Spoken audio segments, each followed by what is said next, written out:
Welcome to the new Ford Capri. Yes, it's a controversial one. The Capri name seems to have stirred up even more awkwardness than the Mustang Mach-E did when Ford launched that. So can this reinvented sports coupe turned sensible electric family SUV really live up to that badge?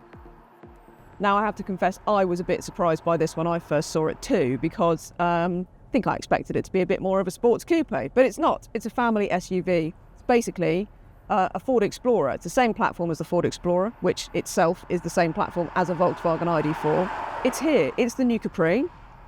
It does have different suspension to the Explorer, so it's a little bit lower, a little bit stiffer, and it is supposed to be the sportier version. Got a lower roofline. I'm going to leave you to decide whether you like the looks.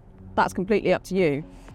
The Capri is on sale now, priced from £42,000 for the 52 kilowatt-hour model that's coming out a bit later in 2025, while the long-range model starts from £48,000 and has a WLTP range of up to 390 miles. In the meantime, how does it drive? Well, we have got the all-wheel drive extended range here, so you're talking 79 kilowatt hours for the battery. That's usable capacity, by the way. And that gives you a WLTP range on this top spec all-wheel drive model of just under 350 miles. I think it's 348 miles to be precise. You can get range up to 390 miles on the Capri if you go for the rear-wheel drive, which I think will be the better bet.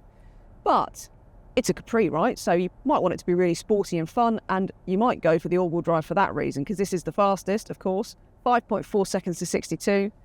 And like I said, it does have bespoke suspension, so Ford has tried to make this a bit more of a sporty offering.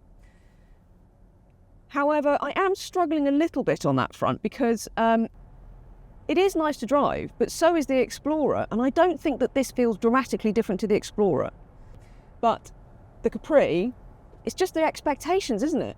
You want it to be a bit sporty, a bit kind of like, really kind of involving, but it's not. This is a family car, and it feels like a family car. You sit quite high up, and yes, it's fast. You can stick it in your modes down here. There are all sorts of annoying aspects of this screen as well, like you have to go 2 or 3 prods down to find the drive modes, which is annoying, but you have got personalised shortcuts, so there's that. So stick it in sport, everything sort of tautens up. You've got B mode here to make brake regen heavier if you wish, but even in sport mode, with the steering weighted up and all of that stuff, it's it's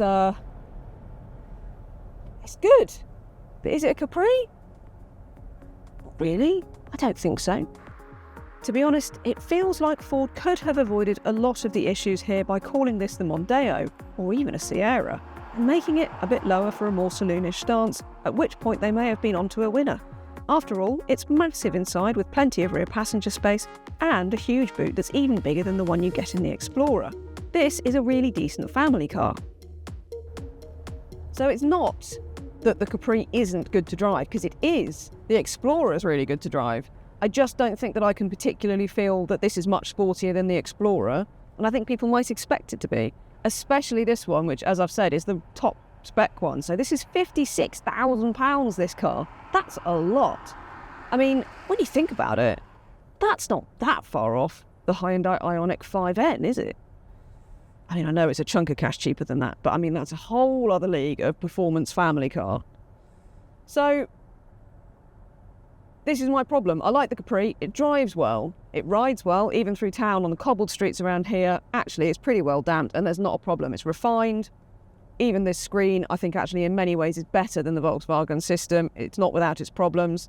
It's big, it's spacious, great. If they can bring in decent finance deals on this, I think it'll do all right. I'd go for the rear-wheel drive extended range, which is more like 48,000, so that's a lot more reasonable, and you get a bit better range. But even then, Tesla Model Y, Renault Scenic, all of these cars have, similar range and cost a bit less. It's a bit tricky, isn't it? So there you have it. The Capri drives nicely, probably doesn't drive in as sporty a fashion as you might hope, and also seems a bit pricey. Like it. Could be a hard one to justify. So, as I've said, the problem with this car is the expectations. Even people who don't know what the Capri is and don't really care might expect it to be a bit more different to the Explorer than it is. And those people who do know what the Capri was, well, they're definitely going to be a bit disappointed. Yes, this is actually a really good family car and one of the best out there to drive. It's engaging, it's fast, it's pretty good. But it's not a Capri, is it? That's the problem.